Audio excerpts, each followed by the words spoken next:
Holla ballers, what's going on? It's Preacher, and we have a release date. And it's only 4 months away. What?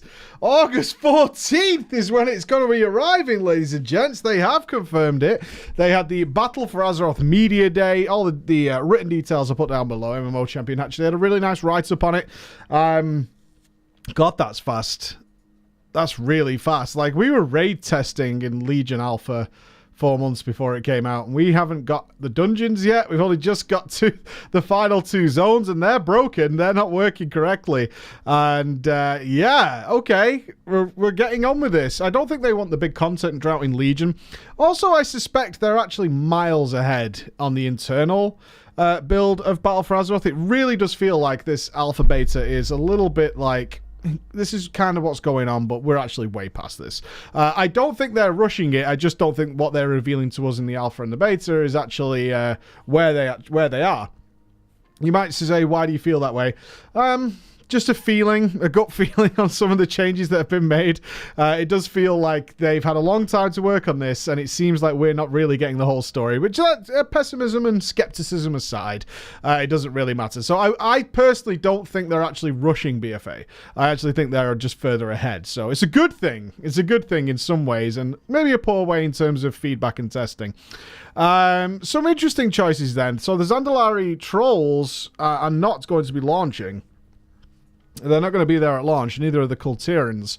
I imagine people are going to be super pissed, particularly about the Zandalari Trolls, because they were a big deal for a lot of people, is to get the Zandalari Trolls, and they're not going to be there at launch. Instead, the Dark Iron Dwarves and the Magar Orcs will be.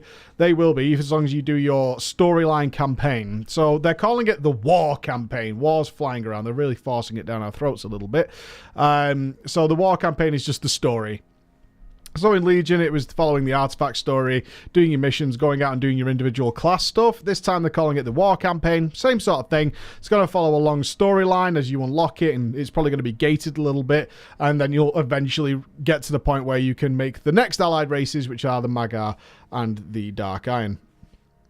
One thing they were quite big on, apparently, at this event was the Warfronts. They're very hype about the Warfronts. Now, we had a ton of questions about the Warfronts. Will they be spammable with organized groups? Are they going to be the easiest and biggest source of Azerite as it's working and going on? Or is it going to be something that's like Tol Barad? Now, it's looking like it's going to be like that. So they're essentially guaranteeing that one faction can't dominate it, because once you take control of the Warfront, you have that for 5 to 7 days, and during that time, the opposing faction can prepare to attack it by turning in resources in order to unlock the ability to attack the Warfront. So it says 5 to 7 days, so they estimate it should take 5 to 7 days for the opposing faction to build up enough resources in order to then attack the Warfront. And then they get it.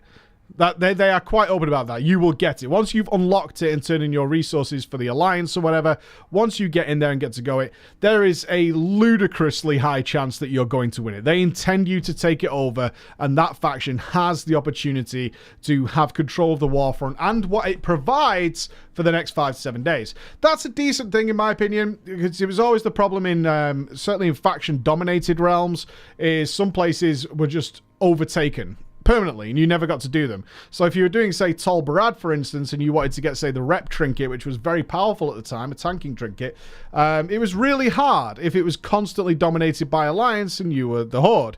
You could just never win it back. It was just impossible due to the way the servers worked. Now, they have said here they're going to merge more servers to try and balance things out a little bit. But the fact of the matter is, once you get to attack the Warfront, then you will have the Warfront. Like, you're intended to win. It's supposed to be a fun event that you can do every 5 to 7 days. You should get some decent rewards. They're not sure, which is a little worrying. They may have quests and things that unlock while your faction has control of the Warfront. So Arathi is going to be the first one. They're not quite sure how that's going to work. Okay, I mean, there should be a reason we're holding it for 5 to 7 days, right? Let's hope there's something involved there. They did reveal some lore stuff. I'm going to leave that in the notes. That's for you guys to read if you want to read the story, or for those of you who haven't bothered with it.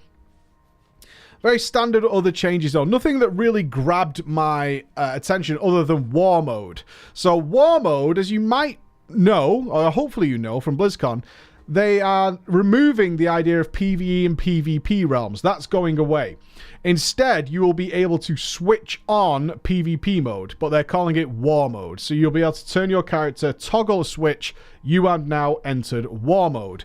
In War mode, you will be put on a server shard or a phased instance with other people who are also toggled with War mode. What you won't be doing is having your War mode switched on, which means you can PvP with other players, and running into people who do not have it switched on, who you can't PvP with. As soon as you switch it on, you'll be phased over to another version of the world where there is other people with War mode. Now, War mode gives you some advantages and disadvantages. One disadvantage, of course, is that you can suddenly be ganked by a roaming party of arseholes or bastards, or people who are using it as it's intended. This is supposed to encourage people to engage with others while playing the game.